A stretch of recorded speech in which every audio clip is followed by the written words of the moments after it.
This is a play that I wrote with the help of my comrades.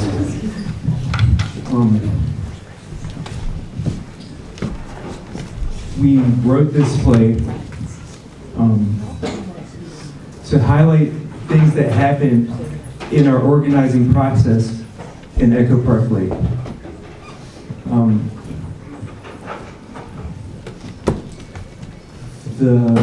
The actual play is a fictional tale. I didn't want to write, there's no way that the story could be told on paper. But what I did want to do is show some of this, the things that the state did to make things hard for us, and the ways that we pushed back. Another part of this play is I want people to be thinking of new ways to interact with your community. It's very important that we embody dialogue and that we talk about the things that are going on in our community on more than just the surface level. And that takes creativity. Using our creative muscles is very important to the movement because the state they're like a stiff arm. They only do one motion, you know? And we know what that motion is. It's very powerful. They have no creativity. That's our department. That's what the guerrillas do. We come in with the creativity. We come in with the revolutionary practices. I want to emphasize the word practices. Practices. Something that means that we all need to stay together all the time. We need to be coming together and practicing. That is our best defense. So with all that said, got everything. We're going to start with the play.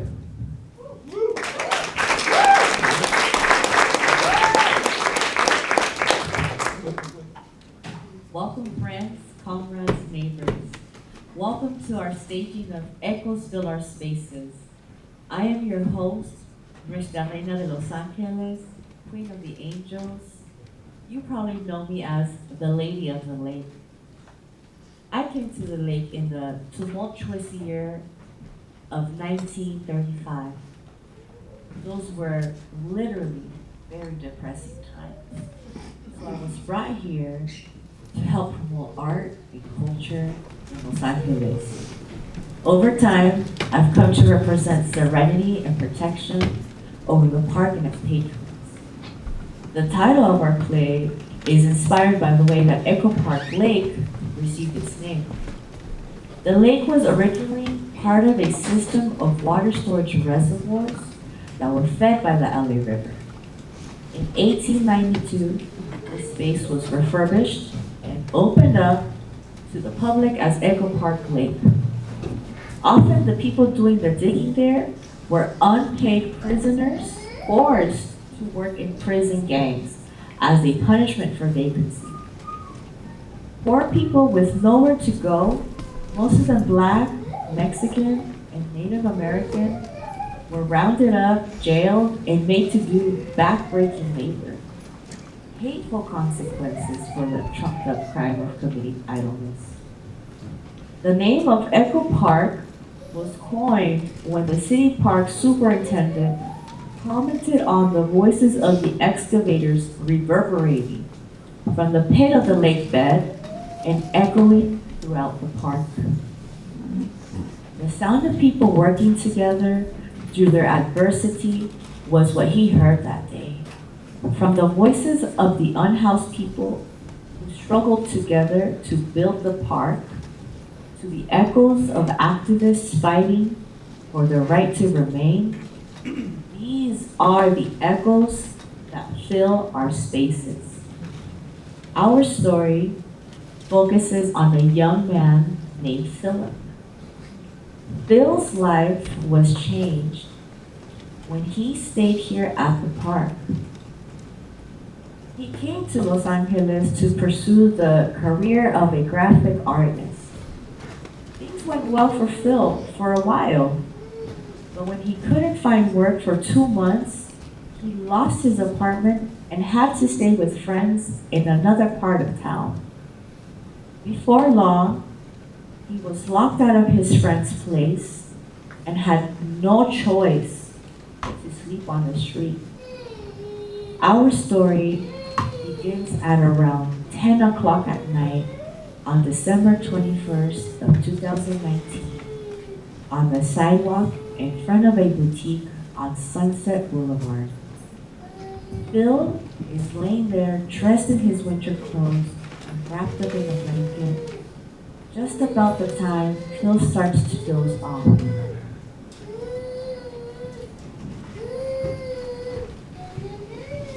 Sir, I need you to get up. Officer, I'm so glad you're here. I really could use some help. I need some identification. Yeah, here's my ID. Can you help me out? I just need directions. I'd like a shelter or someplace I can charge my phone and regroup. It says here you live in Silver Lake, so what are you doing on Sunset? Well, I sort of lost my place, sir. I was staying with some friends. When I went home tonight, I got locked out. There's like hotels all over the place. You checked in one of these hotels? I tried. I don't have much cash right now. I'm kind of on hard Look. times. You can't be sleeping here. Wherever you can go, but you can't be here. That's all you can tell you. You can't afford a hotel. That means you can't afford a ticket. So I would just get out of here if I was you. Where am I supposed to go? Look, I'm gonna go to my car. Give me your ID back. Give me your ID back. I'm gonna go to the car. I'm gonna run this. My partner will be here and keep an eye on you. And you can ask all your questions, Sam. Okay.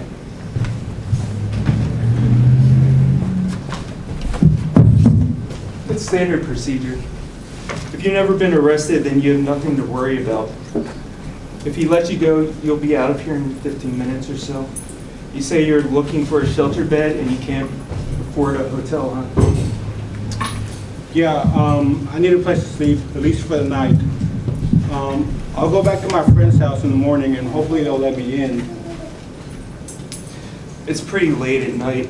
The shelters are all full by now. There's one spot you could try. Don't tell anyone I told you this, but there is this park not too far from here. There's a lot of tents there. You might have seen it on the news. Have you ever heard of Echo Park Lake? No, I haven't.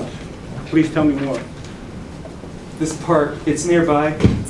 Technically, you're not supposed to sleep there, but if officer number 1 says you can go when he comes back, you should go to that park. I've been seeing a lot of volunteer organizations passing out food and supplies to homeless people over there.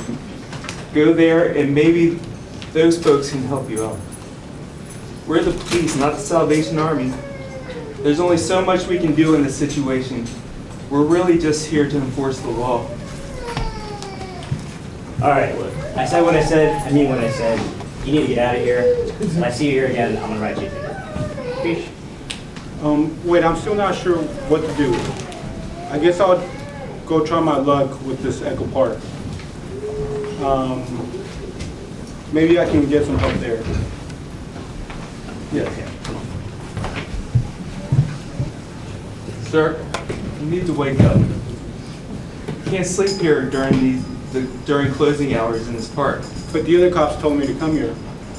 Sir, we're not the police. We're park rangers. There are notices posted all over the park that say you can't sleep here. You cannot camp here. What about all those other tents?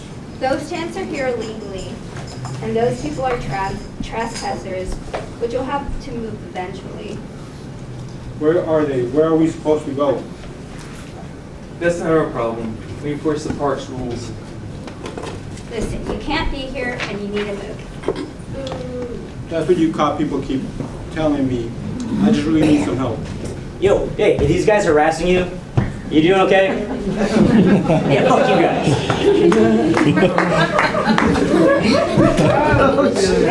Hey friend. Hey friend. After they get bored and leave you alone, you should come. Hey friend.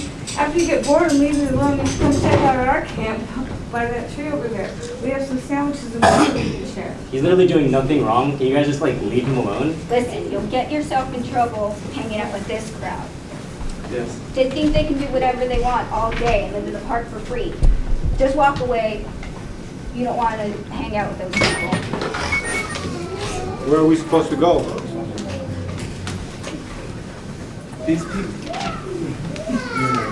These people are getting more and more out of hand. City council should approve us to carry firearms already. I feel like my life is threatened every time I have to speak to one of these homeless. We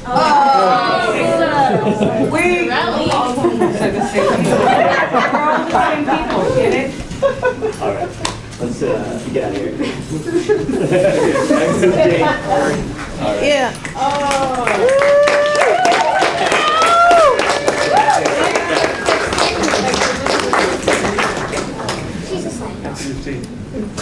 Welcome to our weekly community encampment meeting. I'm activist Jane.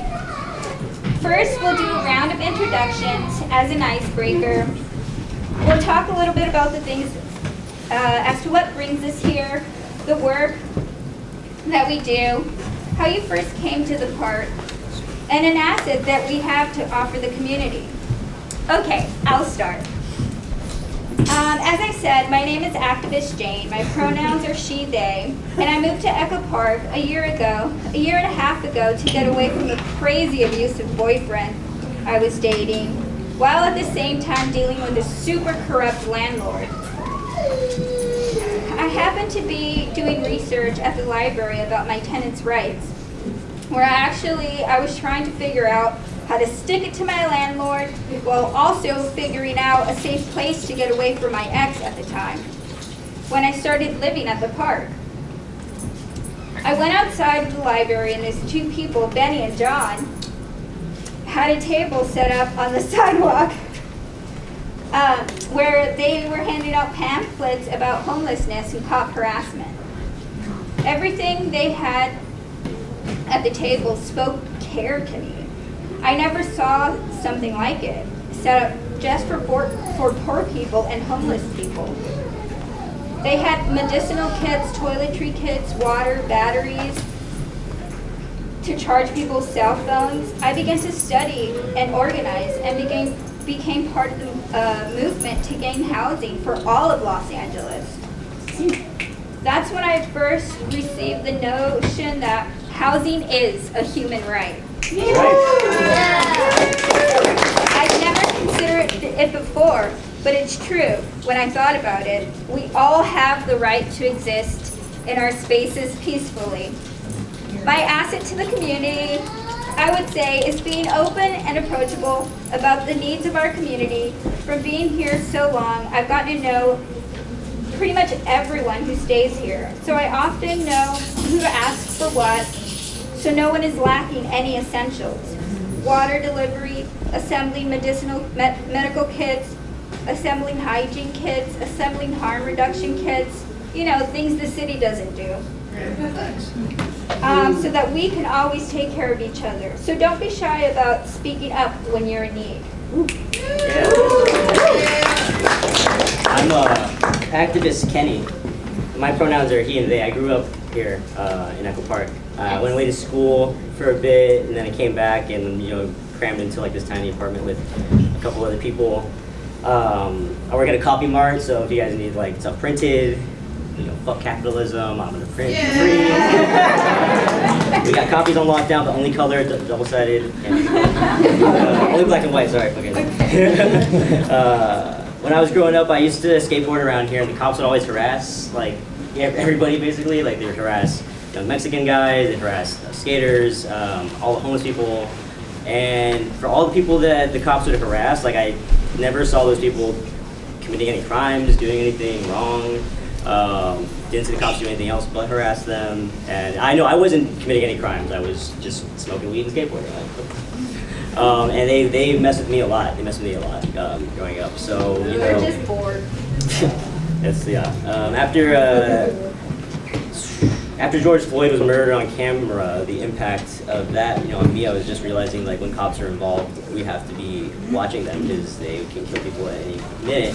So that's why a friend, he came out with our phones and we're filming them because, you know, you gotta hold them accountable because they don't hold themselves accountable. As far as what I have to offer this community, I like to source materials from the surrounding neighborhoods for our various projects. You know, there's some places you can get some free wood. So you could use the help with that. If anybody's available, hit me up. And you know, we're having a lot of fun planning our community gardening. This community garden is going to be like the best one of the season. It's going to be beautiful. So if you want to help with that too, hit me up. Yes. Hi guys, I'm organizer Benny, not Jane. My pronouns are also she and her.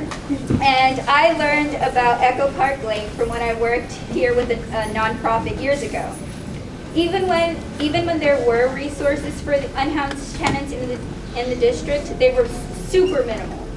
Besides the anti-camping laws, the staff would deliberately let portions of the park go unchecked for long periods of time until park attendees complain about the homeless people trashing the park. They have countless ways of persecuting unhoused people, and I think they tried most of them here for the first time. They turn the sprinklers on at night, specifically where people are sleeping. They shut off the lights. They lock the bathrooms at night. I mean, what kind of sovereign entity flexes on a group of super vulnerable people and non-violent people? Meanwhile, gentrifiers are pushing out whole neighborhoods that have been established for decades to make the space even more expensive so even more people can't afford rent. The way I see it, building community here in the park is an act of resistance to all of that, claiming our right to the spaces we inhabit and fighting for our right to remain. Yeah, that's right. These aren't things we can make happen as individuals. It takes a solid community of organized people preparing to meet the same goals. That's why these meetings are so important to have regularly, so that we can hold each other accountable to build the world in which we want to see.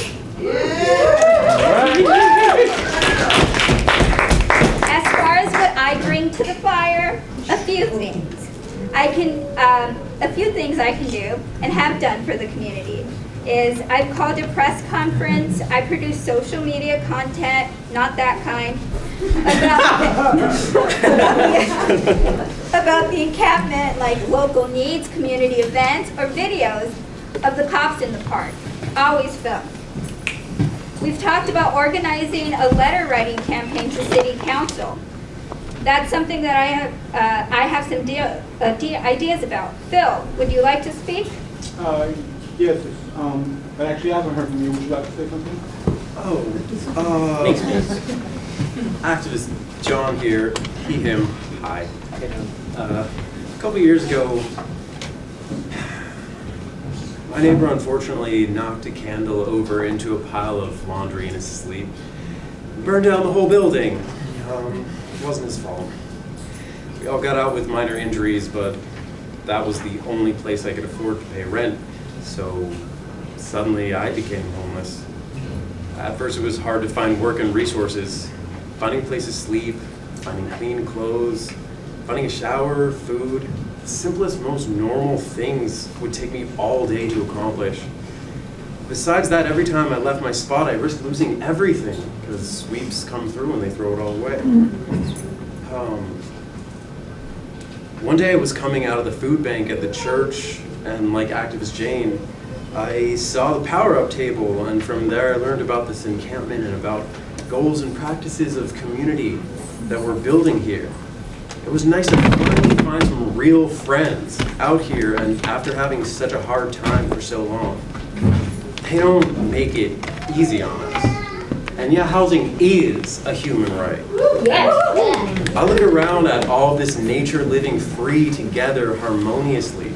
You realize that human beings are the only animals on the planet that have to pay to survive? The system knows that. And they know that the harder we work, the more they can raise the prices on us. They keep us busy in separate boxes, running an impossible task. When we climb out of our boxes and work together, that's how we can win together. My skill that I bring to the community is culinary. When we get new food donations, I go through the inventory and plan meals for us for the following 3 or 4 days. I also network with vendors and nonprofits to find new sources of food. I'm the person to talk to about covering kitchen duty if you have any interest in cooking. So shop. Well, my name is Phil. I have to be honest and say that pretty much everything that you have spoken about just now is completely foreign to me, completely new. Since I landed on the street yesterday, I've been waking up to all sorts of new realizations. I couldn't believe how dismissive those officers were. Never in my life have I been treated less than human. Honestly, I'm glad you guys were witness to that. I don't think my family would believe that they were so cold and unhelpful.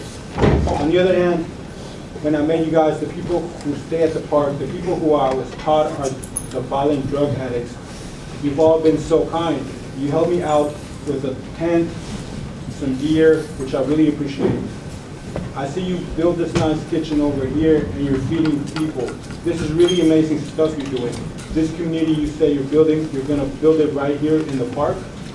It's already coming together. After we wrap up this meeting, I can introduce you to the rest of the crew, and you'll have a better idea of what we're up to.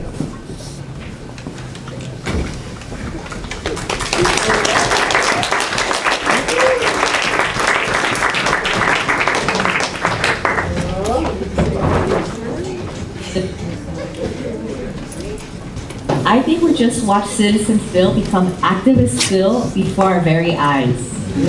What a great introduction into activism for him.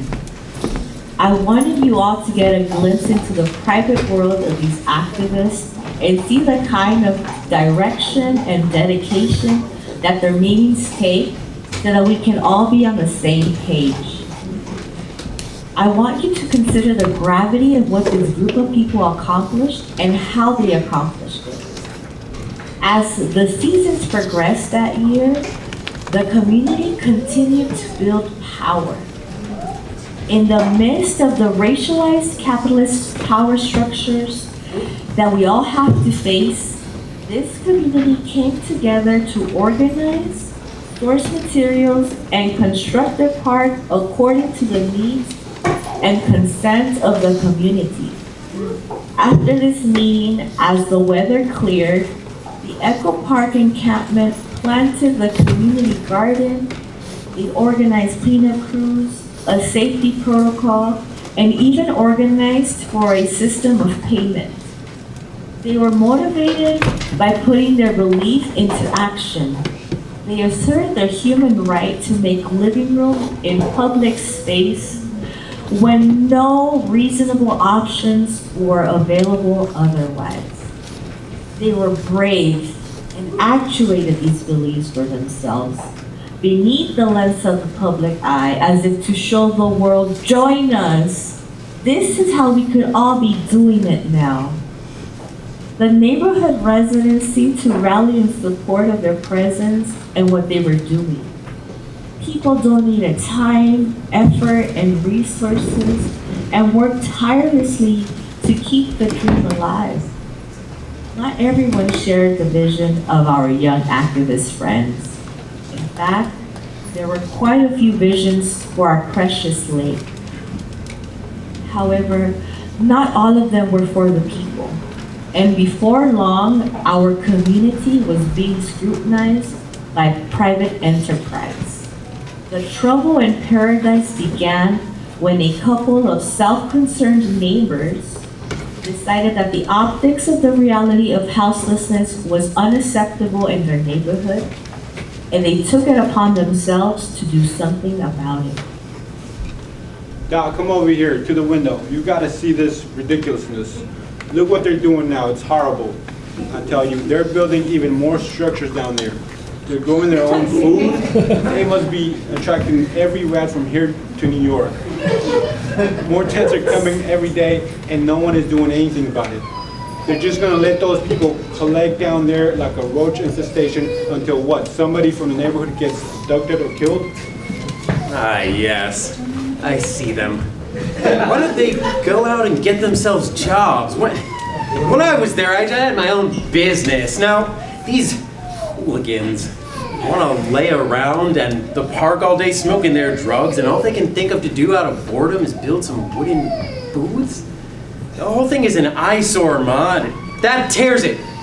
This is precisely why I donated to our council member CD13's fund when he was campaigning for election. It pains me to see he's sitting on his ass while the homeless run amok in our fair park.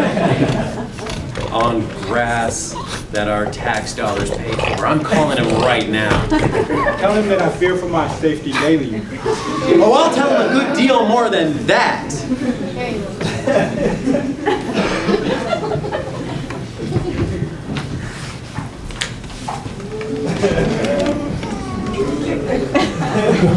What?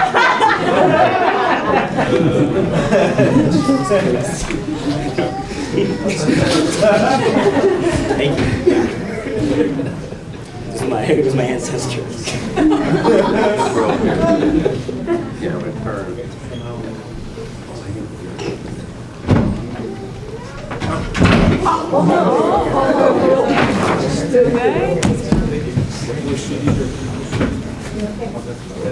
Little slides right here.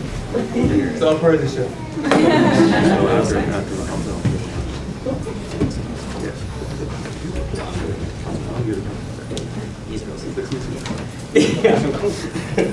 All right, so we both know the best for the neighborhood doesn't always translate to what's comfortable for every single member of the neighborhood, right? Yes. Some of the locals may not see eye to eye with our vision and the future that we're building here. We can't let a few old fossils resistant to change get in the way of that future we're talking about. We're talking about neighborhood transformation here, a significant one. We're not just slapping a new paint. Hear me out. We're not villains here, Councilman. We're not setting out to throw people onto the streets. In fact, we're creating opportunities for Los Angeles. What's good for LA is good for Angelinos. We're bringing in commerce, jobs, and upgrading the infrastructure in many cosmetic ways. We're making that district more desirable. That's what increases property values. Yes. Which in turn benefits everyone who can then sell for profit. And who doesn't like profit? That's where you come in. That's where you come in. And when the people who can't afford it have to leave, the new residents that will move in will have higher incomes, higher status, and be all around better people. The properties will be worth more. We can't be naive and say we're not in to turn a profit from that. But it's a net benefit for. Excuse me one moment, Mr. Senior Investor. I have to take this call. Hello, Council. Oh, yes. Hello. Hello, council member. Hi. Hello. This is Denimby from the Neighbors for Echo Park organization. You do remember Nepo, don't you, Mr. Council Member? Yes, Mr. Nimby, of course. Chairman of NEPO, one of our most important supporters. To what do I owe the honor today? I'm not sure that it's an honor to have to call you today, sir. I'll explain. If you recall, I live on the hill overlooking the west side of the park. Yes. The one with the enormous balcony. My wife looked down into our park this morning and saw more homeless tents than we could count. Now, when I signed over a check to you for probably more money than you would have otherwise made in a year, this isn't the park that I had in mind. My group and I chose you because we believed that you have what it takes to keep this district on the up and up. Is there some reason that we don't know about that you continue to put up with this tomfoolery? I don't see that we're putting up with it. We've set up several deterrents, but unfortunately, because of the pandemic, there's only so much we can do, Mr. Nimby. I said there's only so much we can do, Mr. Nimby. Well, you're making excuses, Councilman. These homeless are a threat to our safety, and their presence is destroying our quality of life. My wife is scared, and damn it, I'm angry because I voted you in to make sure something like this wouldn't happen. This is a nightmare for us. Sir, the governor of California issued a stay-at-home, shelter-in-place order. Sir, they're legally allowed to be there for now. That's an order that, unfortunately, little old me, I don't have the ability to override that. For the time being, all we can do is make the park, just make it uncomfortable for them. And hopefully they will get the hint, and they'll move along. They'll leave. You'll have anarchy if you don't!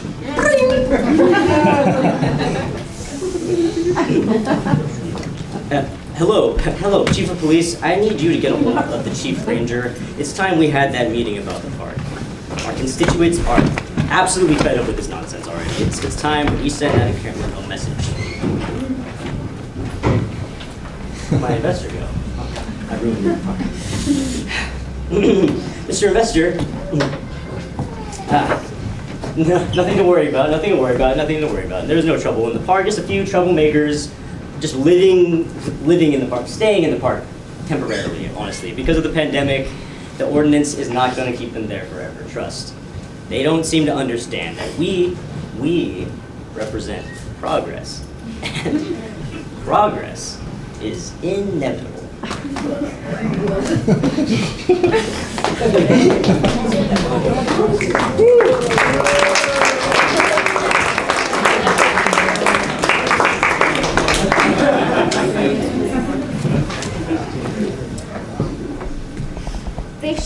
They shut off electricity on our side of the park last night, exactly at closing hour.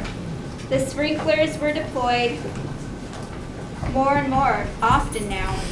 People's sites and belongings are being soaked daily, and now with the lights being turned off, everyone is without light in their tents, and we're having to miss out on our night activities. They sure know how to send a message. It's been months since they harassed us like this, though. Now our camps are flooded from the sprinklers. They cut our power. I wonder why is it changing all of a sudden? What's going on? We already know the councilman has it in for us. How many times have we tried to meet with the staff? They agreed to meet like twice when we first tried to contact them. Then they just stopped picking up the phone. I say we bombard his office with a letter writing campaign. If we put enough pressure on them, eventually they will answer us. Yes, if we write a letter stating our demands and circulate it around the neighborhood, that should totally get their attention. How many letters should we go for? At least 100. Nice. One of our comrades in a mutual aid just responded to my text about them shutting off the electricity. They're going to be here later this afternoon with 50 solar rechargeable lanterns to pass out to everyone. All right, let's go. Yeah. Mutual aid.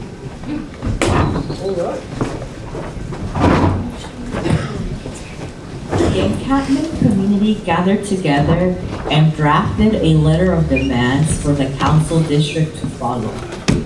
They all felt proud to have written such a well-put document. Their demands were clear and just. Namely, they were asserting their autonomy to be left alone and to not be harassed by the park rangers. Also, there was a big push to open hotels to the unhoused community. Simply put, as long as the state refused to provide permanent housing, the encampment would assert the right to remain in the park. The office never wrote a letter of response. Instead, their response was to ramp up the harassment by locking the bathrooms at night. This puts a strain on everyone, especially the elderly and people with health issues. The comrades became furious, but they never lashed out in violence. They continued to fight the good fight.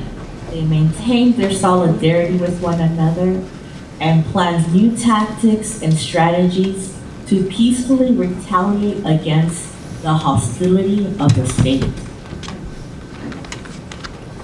Let's find somebody to guard these doors in our places. We can sit over here under this tree and smoke this. Doors and bathrooms.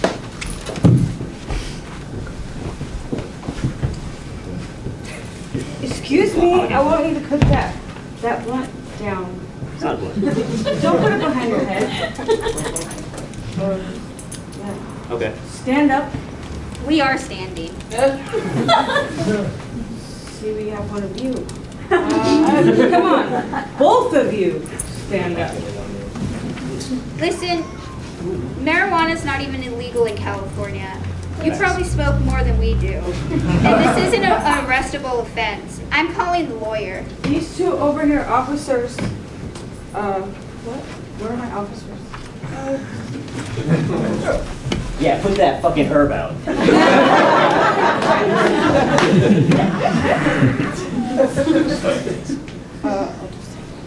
Ma'am, we're looking, wait. I suggest you get, man, we're booking them for both, actually, because this is illegal. It's a scheduled substance in a public park. Today's Friday, they're gonna spend the weekend in jail. The judge will see them early next week, and you'll find out then what their sentence is. So I suggest you get prepared for a sweep of this camp, because there's gonna be a deep cleaning in this whole area. A very important film production company has obtained the permit to film here in a few weeks, and we need to have it spick and span when they get here.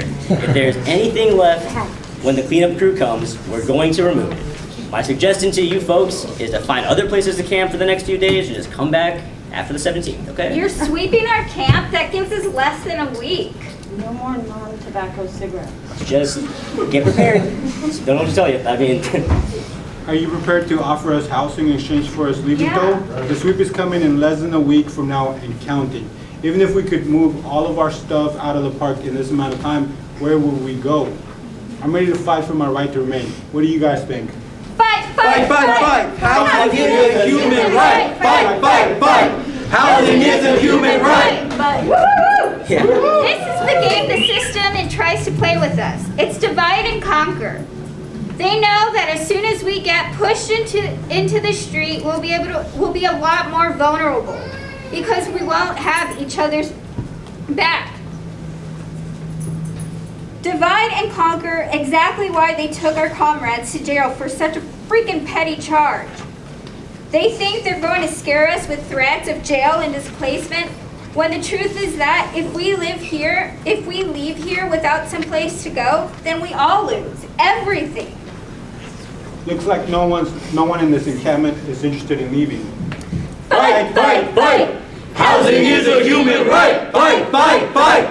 Housing is a human right! Fight, fight, fight! Housing is a human right! Fight, fight, fight! Housing is a human right!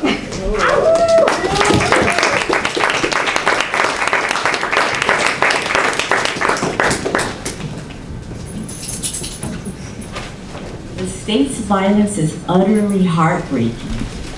The councilman CD 13 and the investors he represented held meetings with the police, with the park rangers, and with members of the neighborhood who were unsympathetic to people experiencing houselessness. Together, they devised plans to harass the poor folks at the park. Our comrades were tired and disturbed, but they were never faint of heart. They maintained the usual meetings, discussed and prepared for the sweep to come, and for court defense for John and Kenny.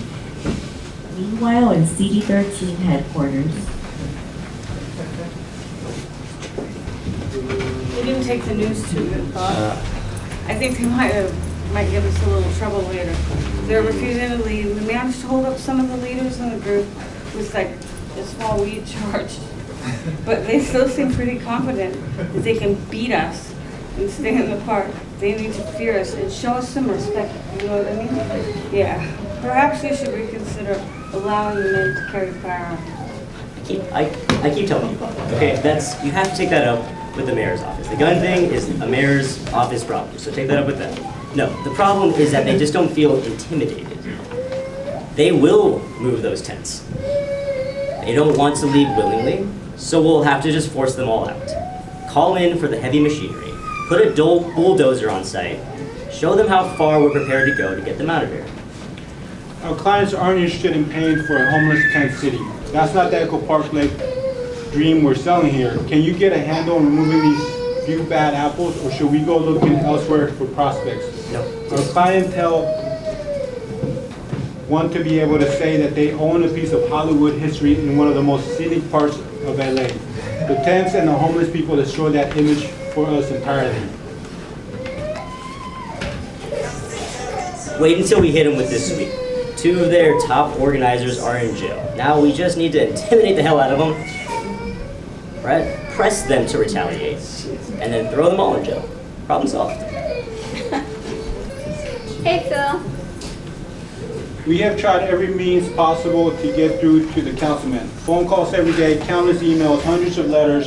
To hear him talk in the media, you would think he was the world's biggest humanitarian about to get us all into houses. But it's all a game to that crowd. They think they can just go on making decisions about our lives without us. Yeah, we're not going to let them get away with this, with quietly scattering us into the winds in some sweep. I'm calling a press conference.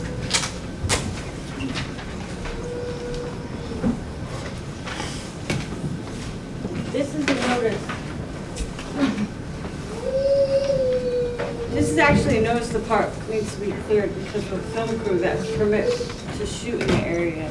The permit has them on location from the 13th through 17th, so they'll be setting up out here. Y'all have to go. You rangers have been telling us that this is a care plus cleanup by the city. They haven't said anything about a film production, and this is how the park rangers and council district choose to enforce it, by having a deadly standoff in the park.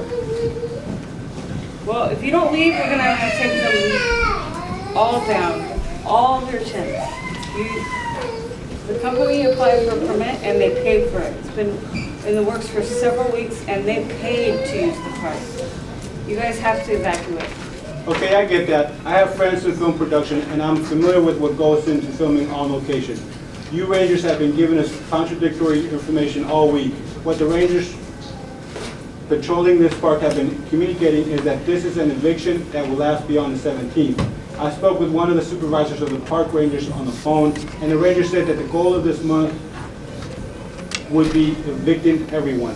The information we've been getting from park rangers at the helm is that on the 17th, when folks are allowed back in the park, according to this notice, law enforcement is going to be involved and everyone will have to remain off the premises. I'm just doing my job as a ranger. We're posting all around the park, letting you know ahead of time that no tenants are allowed during the day. That's in any city park. To Griffith Park and Leisure Park, the city system does not allow tenants to be in the park. We close at 10:30 at night. We enforce that, so the night is not for everybody. You can tell this gentleman over here that you can't be over here after 10:30. This is a park, and we've been getting complaints, so we're gonna have to start enforcing that. Let's lock arms. Who have you been getting complaints from? From the citizens that live here in the neighborhood, the complaints are sent to you folks. Let me be honest with you. You guys get a lot of support from advocate groups for the homeless, but there are a lot of folks who do not want you here and think you shouldn't be in the park. It's a park. Okay, what if we agree to put our tents down during the day? Go over there and look at them now. They're supposed to be down. The only reason they're not down is because of what's going on here. That's the only reason that they're up. Well, look, I saw you smoking dope. What's that got to do with anything? Nobody here is smoking drugs right now. So you're here to announce that after this week we're banned from the park? I'll go and tell them that wasn't our doing. Basically, it was posted by the city because there's going to be a filming. Okay, so on the 17th, when the filming is complete or has been completed, Will folks be allowed to No, return? that really depends on, we have meetings set up to address it, or we have to issue addresses, so I'm not sure exactly what I'm gonna tell people and how they can do it. Wait, what meeting? It's a meeting we have with the LAPD. I'm not gonna disclose what we're talking about or what I'm saying to you, but I'm just giving you the old confidential meeting. Secret meetings with LAPD, that's your solution to homelessness in the park? It's not going to benefit the members of this community to go, so we're not leaving. We're giving up our tents when we get offers for rooms to stay in. Yeah, well, can't promise you anything. You guys are not going to believe this. I just got off the phone with a friend who's in the industry. They told me that the filming contract doesn't affect us in any way.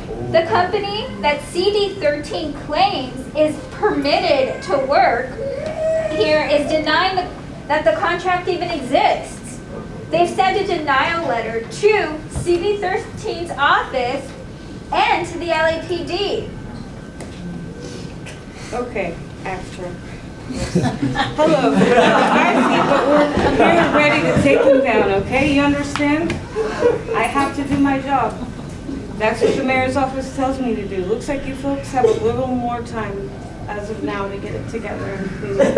Don't get too comfortable, because we'll come back. Is that okay? Yeah. Yeah.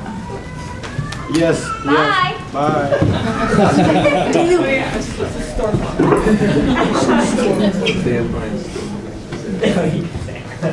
When I think of all the effort, the planning, and the hand-wringing that we collectively put into winning this battle, it boggles my mind.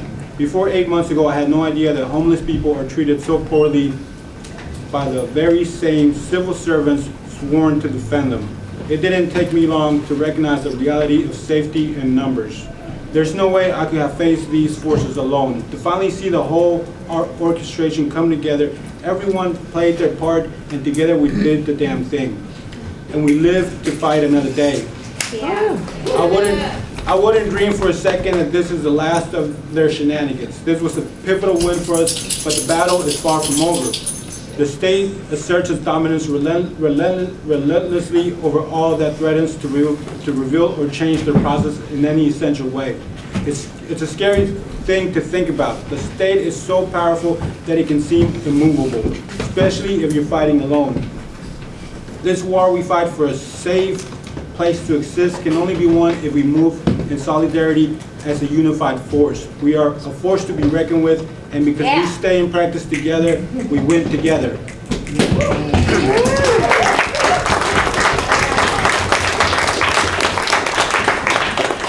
No doubt the state will return, and when they do this side attack, it will be with a fury that none of us has yet imagined. No matter what they hit us with, whether we win the next clash, or even if we fall, we will have to keep growing this fight for the sake of our lives, no matter what. I know now that I can take courage beside my comrades like the freedom fighters of the past. We lock arms and keep echoing. We keep echoing the language of liberation in a unified voice.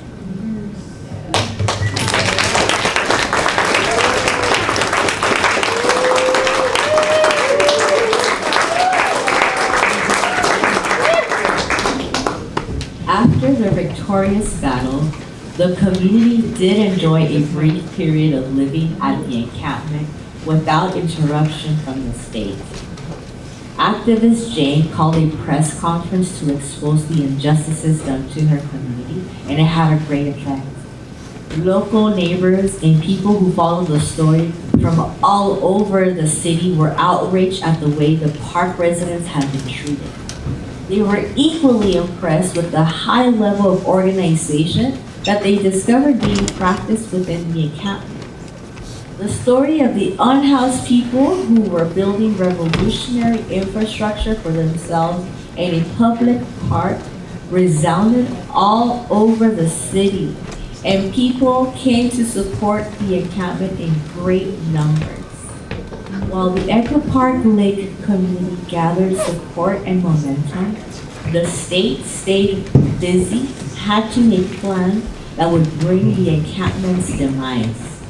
The police planned meticulous. They extracted resources and officers from all over LA. The cops practiced and drilled for their next tactical operation against our unhoused comrades.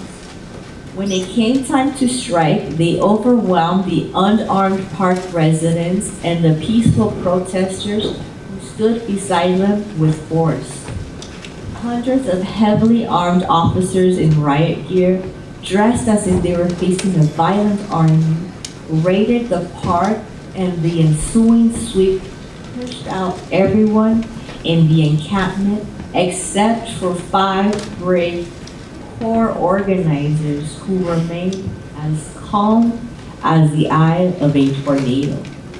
When the crowds dispersed and the dust finally settled, they were shocked to see clearly that the park had been surrounded by fencing with themselves trapped inside. Once again, the state had snatched the land away and displaced everyone in the process. It took some time to recover from the brutal attack.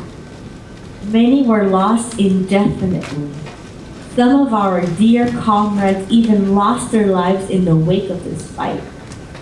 We were all wounded deeply in our spirits, but as a unit, these builders of the people's world would not be broken. Soon enough, they reestablished the power-up table and resumed their practice. They revived mutual aid in Echo Park Lake, and it is steadily growing stronger. It will have to grow much stronger. It will take the combined power of all of us to reclaim our world and to build spaces that sustain a joyful life for all, to generate the space for our collective liberty.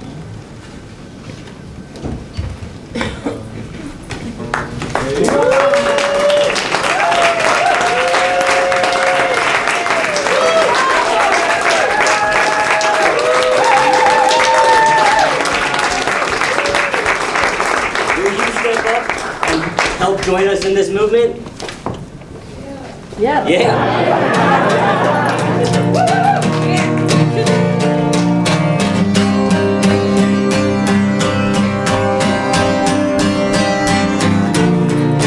Where do we go when we already know?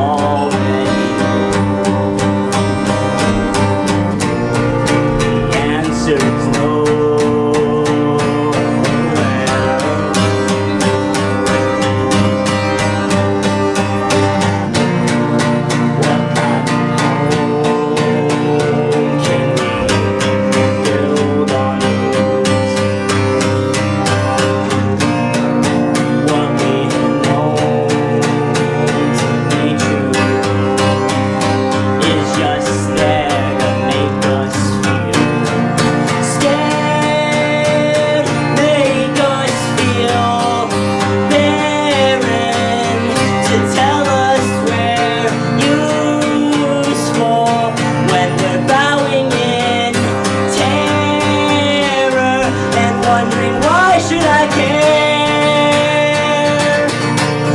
It doesn't affect me. Why should I care? It doesn't affect shit. Why should I care? It doesn't affect shit. Why should I care?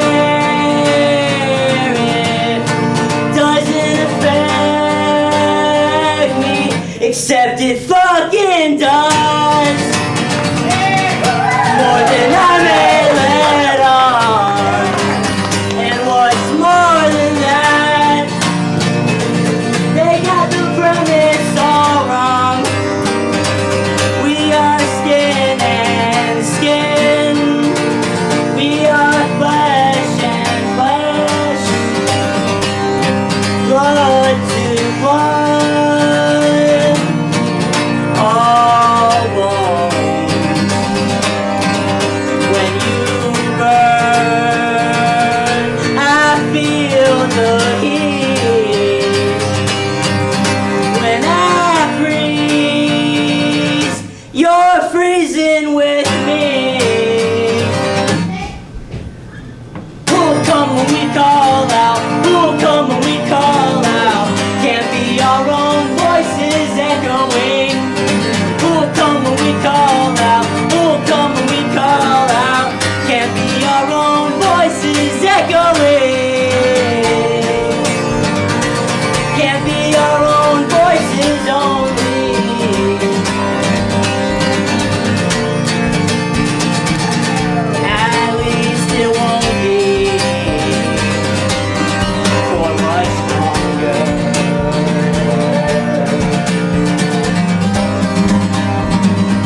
You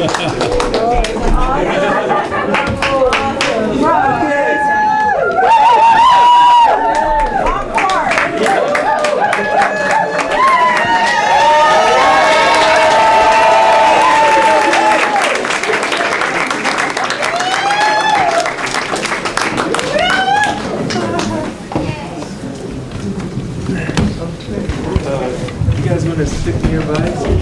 Maybe we can get some chairs. You want chairs? No chairs? I'm good chairs. Good. Basically, that was amazing. All of you guys, amazing. Yeah, wow. Exceeded all expectations with the actual.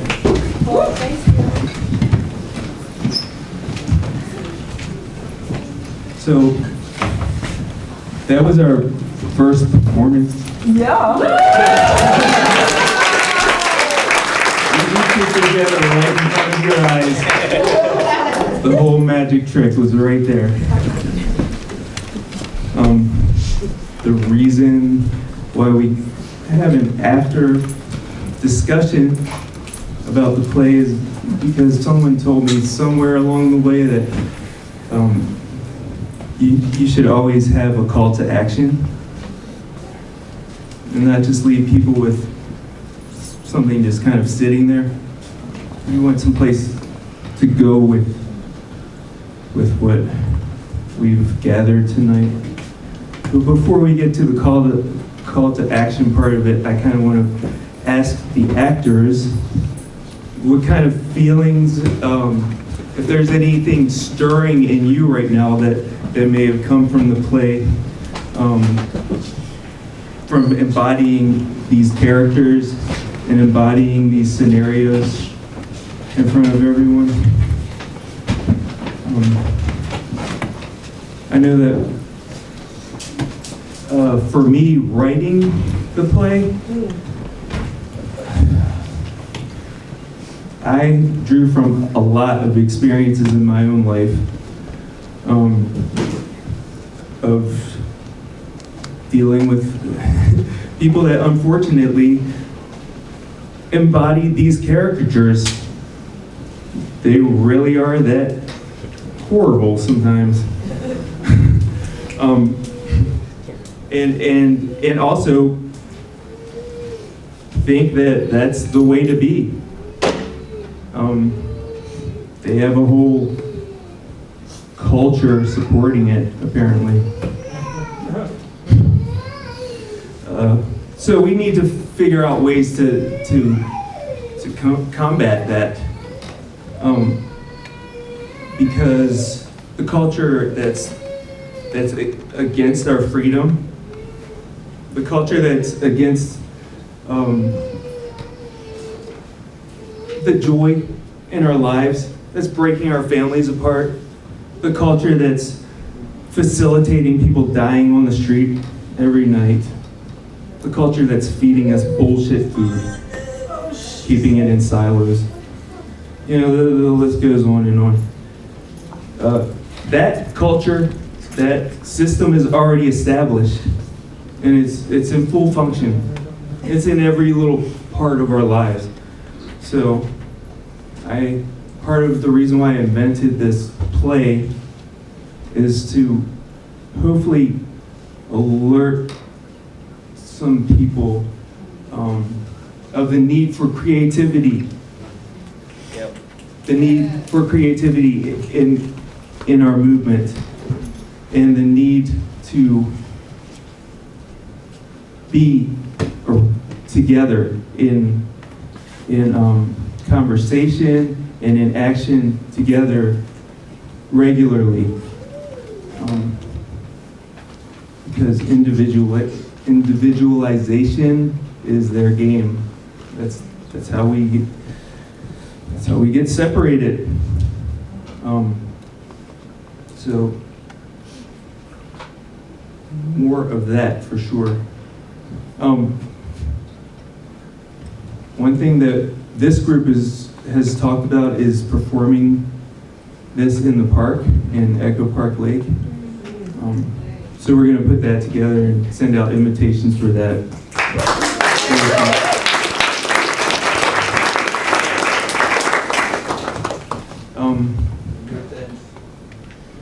I'm sorry? Bring your tents. Yes, bring your Yeah. tents. The message. As citizens of a country of the dominant society, we're inborn and trained to be a certain way. That way is to follow the leader. That way is to not, you don't want to stick out too much. You didn't get knocked down. That way is to look around you and see what everybody else around you is doing to make sure that you match up with what they're doing. Otherwise, you could be ostracized in the community. So there's a lot of people that are super lost right now because we're trained to not be ourselves. We're trained to follow a systematic kind of person that we want to like break our limbs to be like this like kind of avatar that the system has created. So you want to be in these kind of boundaries, and if you stray outside of that, well, you can get fucked with really bad. If you're alone.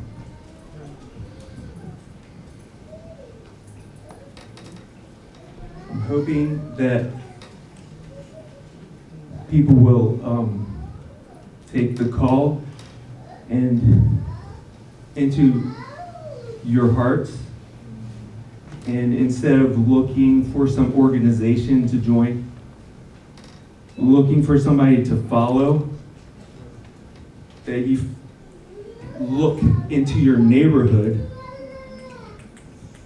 look around you, see what the needs are, and you gather with your friends and you figure out what are the needs in my community.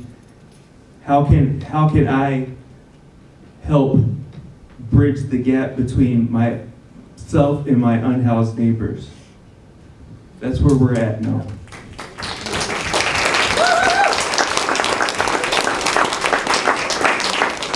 All day long we pass by them, and we see what's going on.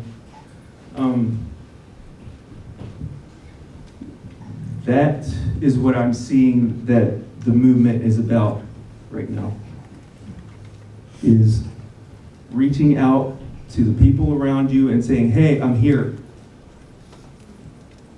How can I help you? Being aware of your surroundings and seeing this person over here is struggling. I see them struggling, and there's something I can do about it. And breaking what you're doing to help this person a little bit. It does matter. It matters. It doesn't just matter to you and that person, but the people around that see that happening, it sets off a light in them, and the good deeds spread. And they'll take that to their community, and that's how good things just keep spreading. But we have to be aware. We have to be not sucked up into what does my boss want me to be doing right now while I'm off of work.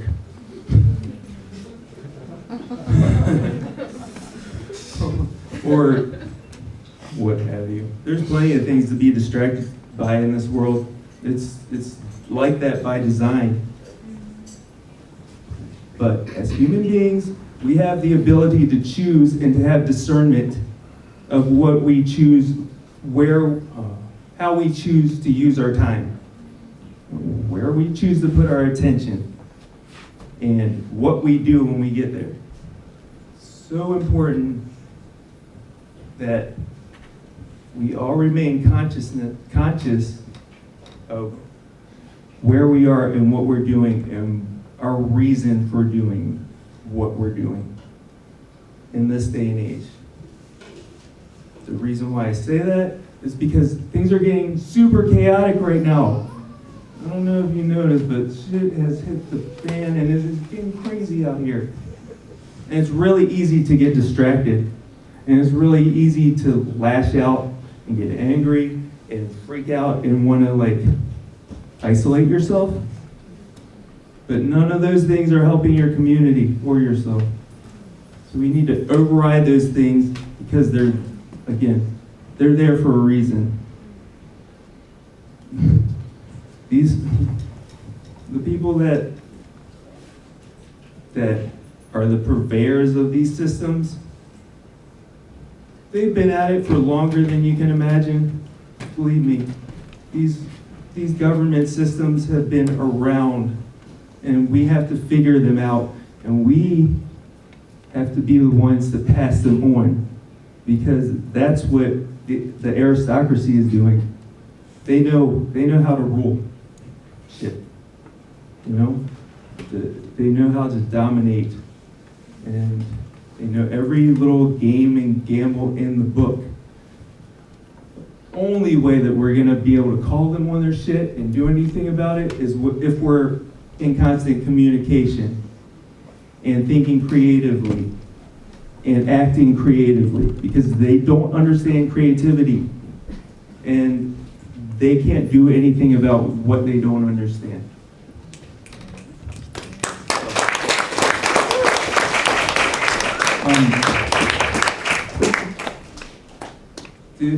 So, for the actors,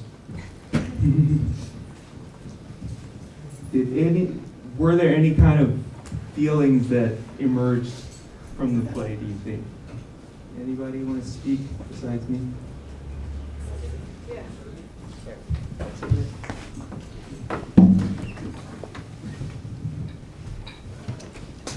I'm usually really shy and insecure, but this gave me the opportunity to know what I know through this community to like express things out loud at my own like will.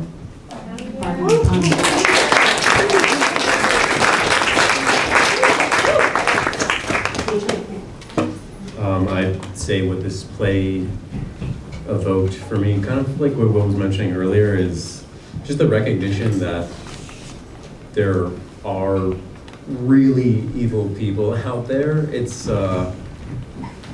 almost like cartoonish, but like they do exist. And I guess it just reminds me to not stay in a state of disbelief, but just accept, okay, these are who we're working against. Just to be aware of who they are and what they do, like put a face to the name, literally. Makes it harder to divide everyone who's fighting to protect everyone's basic human rights. Yeah, that would be something I came up with.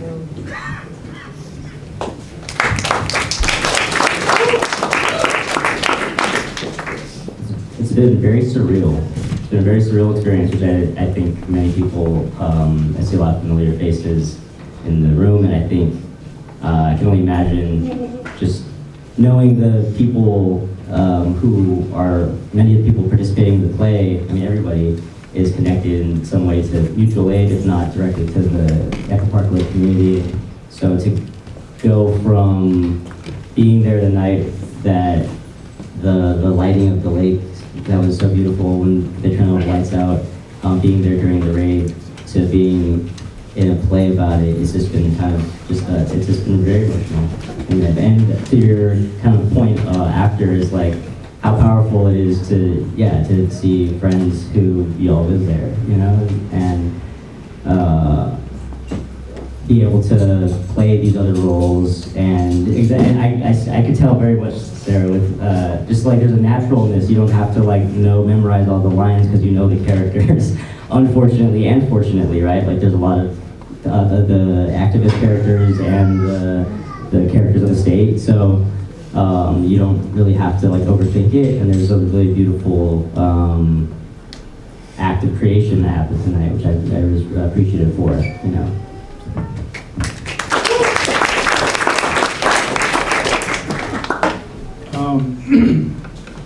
First of all, I don't know if you guys could tell, but as soon as Paisley came in as a cop, like I felt it, and yeah, great job, Paisley. I tensed up as soon as he came in. I tensed up. So yeah, great job. Yeah, it's great being a part of this and sort of, you know, reliving it, I guess. And I think it's, you know, it goes far beyond Echo Park. It goes across the country. And I also felt that same unity, you know, like as organizers, that unity and that sort of power that we were acting out. And I think that's the idea. Even just being together and performing that, you feel this power that you're sort of growing.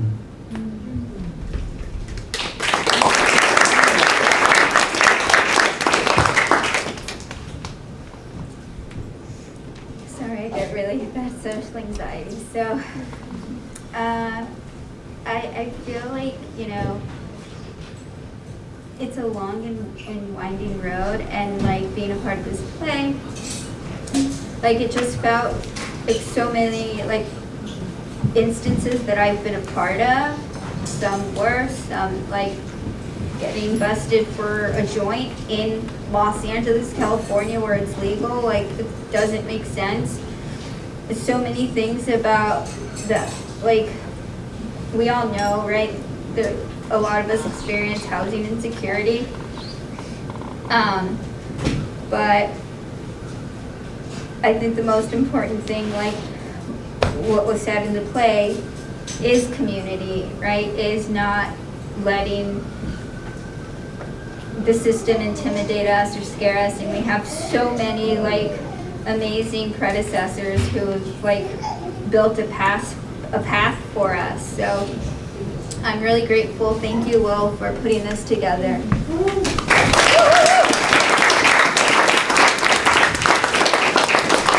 Thank you for being here. My takeaway is that of like creativity and storytelling, the aliveness that I feel in like being in a room with like music, performance, and like everybody here, yeah, that really cares about one another and creating and building like the other worlds that we want to live in. So yeah, thanks for the storytelling and the art. I hope we continue to like nurture our creativity and share that with others.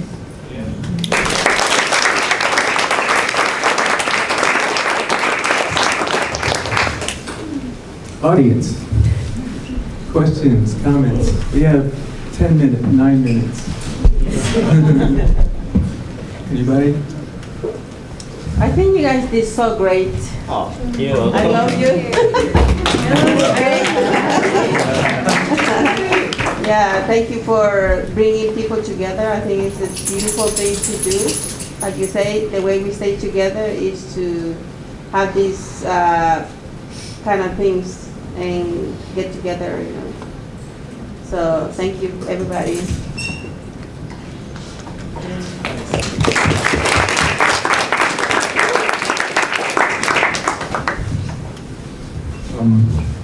This isn't the end of the plays. If anybody's interested, hit me up.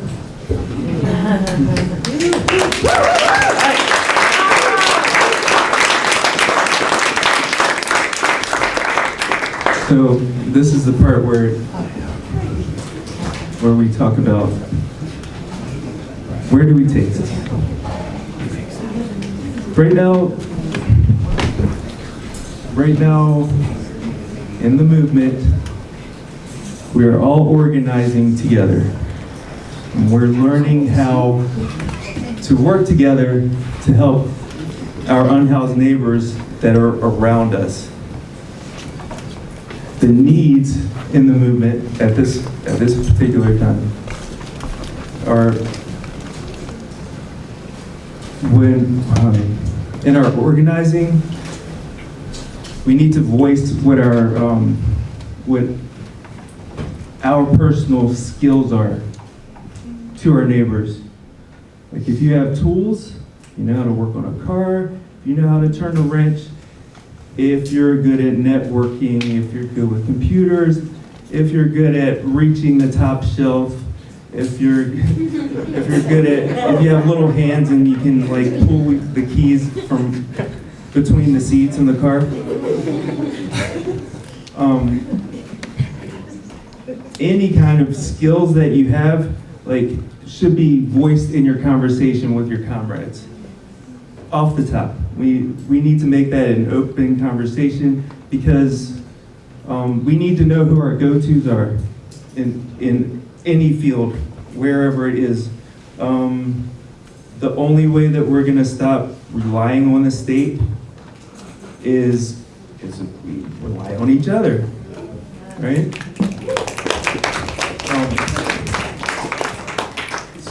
And so that's again, it's going to take self-reflection and like knowing who you are to accomplish these kinds of things. You really got to take a moment and like, you know, do the self-assessing.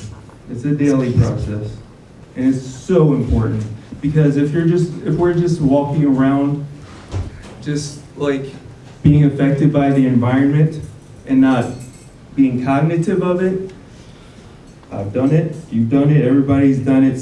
You say things you don't mean. You end up on a totally different part of town, wasting time. Yeah.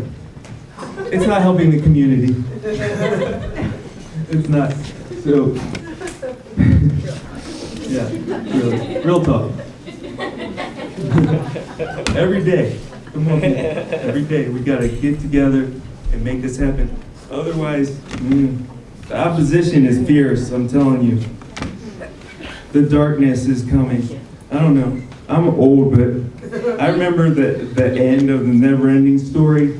You remember the darkness? Yeah, that's what it feels like to me right now. It is just like looming, and it's getting nuttier and nuttier.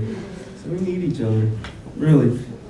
And it means that we're gonna have to really be kind and compassionate when our comrades are stepping on our toes and acting crazy, or when we're acting crazy. We need to like realize it and work with our comrades to try to calm down and just stay in this kind of thing that we have right here, right? That's all. Thank you.